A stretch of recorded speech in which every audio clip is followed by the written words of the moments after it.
आप आ चुके हैं आपके study channel smart study hub by CP Dikshit. इसमें मैथमेटिक्स में हम एक बहुत बेहतरीन चैप्टर शुरू कर रहे हैं, नाव एंड धारा, बोट एंड स्ट्रीम। इस चैप्टर से एक या दो क्वेश्चन सभी प्रकार की कॉम्पिटिटिव एग्जाम में पूछे जाते हैं, जैसे आरआरबी टेक्नीशियन, ग्रुप डी जो अभी एग्जाम चल रहे हैं। तो आप लोग इस चैप्टर को ध्यान से समझे, पूरा चैप्टर पढ़ाएंगे शुरू से। आज शुरू कर रहे हैं, लगभग 2-3 वीडियो में चैप्टर खत्म हो जाएगा।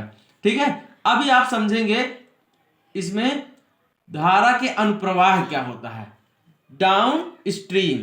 यदि कोई नाव या व्यक्ति धारा के साथ चलता है तब उसकी गति को धारा के अनुप्रवाह या धारा की दिशा में कहा जाता है। इस चीज को अच्छे से समझ लीजिएगा। यदि कोई नाव या व्यक्ति धारा के साथ चलता है तब उसकी गति को धारा के अनुप्रवाह कहा जाता है। ठीक है ना। नेक्स्ट है धारा के ऊर्ध्व प्रवाह, ठीक, अप स्ट्रीम। यदि कोई नाव या व्यक्ति धारा के विपरीत दिशा में चलता है तब उसकी गति को धारा के ऊर्ध्व प्रवाह कहा जाता है। ठीक, अब एक ट्रिक बताएंगे। इस ट्रिक से कम मतलब बहुत कम समय में आपके क्वेश्चन सॉल्व हो जाएगा। देखो क्या कह रहा है, यदि नाव की चाल x किलोमीटर प्रति आवर्स मतलब x किलोमीटर पर घंटा तथा धारा की चाल y किलोमीटर प्रति घंटा हो तो, अब क्वेश्चन में ऐसे में क्या दे देगा, यहाँ कोई नंबर दे देगा और इधर भी नंबर दे देगा।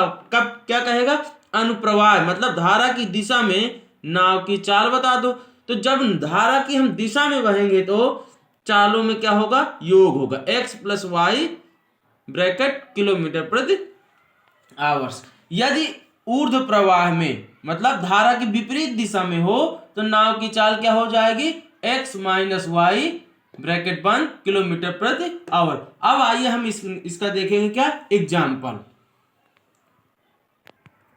देखो एग्जाम्पल देख लीजिए, क्या कह रहा है, शांत जल में एक नाव की चाल 8 किलोमीटर प्रति आवर्स है तथा वह एक नदी में चल रही है जिसकी धारा की गति 1.5 किलोमीटर प्रति आवर्स है।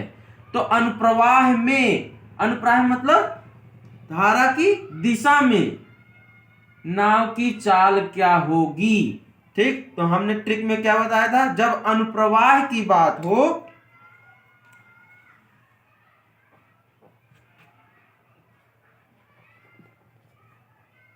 अनुप्रवाह में नाव की चाल बराबर क्या होगा, x प्लस वाई किलोमीटर प्रति घंटा। ठीक, तो अब यहां पर x क्या है, शांत जल में नाव की चाल 8 किलोमीटर प्रति घंटा। ठीक, ये x की वैल्यू आ गई। फिर जिसकी धारा की गति प्लस 1.5, इन दोनों को ऐड करोगे 9.5 किलोमीटर प्रति आवर्स। ठीक है, आपको ट्रिक पता है। ठीक है, तो कितनी आसानी से आंसर आ गया। अब यहीं पर आपको पता नहीं होता तो बहुत समय लगता। अब इसी क्वेश्चन में अगर ऐसा घुमा के कह दे कि अभी क्या कह रहा, अनुप्रवाह में उस नाव की चाल क्या होगी, अब कह दे कि धारा के ऊर्ध्व प्रवाह में। ठीक, ऊर्ध्व प्रवाह मतलब धारा की विपरीत, ठीक है, विपरीत उसमें चाल में, ऊर्ध्व प्रवाह में नाव की चाल। तो ऊर्ध्व, इस क्वेश्चन में जरूर नहीं कहा लेकिन एक ही एग्जांपल से दोनों तरह से आपको समझा दे रहा है। ऊर्ध्व प्रवाह में नाव की चाल, तो ऊर्ध्व प्रवाह मतलब विपरीत। ठीक है ना। यदि कोई नाव या व्यक्ति धारा की विपरीत दिशा में चलता है तब उसकी गति को वो धारा के ऊर्ध्व प्रवाह में कहा जाता है। ठीक है ना, बताया था। तो अब आपको क्या करेंगे, यहां पर x माइनस वाई, तो x की वैल्यू 8, y की वैल्यू 1.5 घटाओगे तो ये कितना हो जाएगा, 6.5 किलोमीटर प्रति आवर्स। ठीक है ना। अगर आपको वीडियो अच्छा लगा हो तो वीडियो को लाइक करिएगा और इसी तरह के इंपॉर्टेंट चैप्टर के लिए चैनल को जरूर सब्सक्राइब कर लीजिएगा।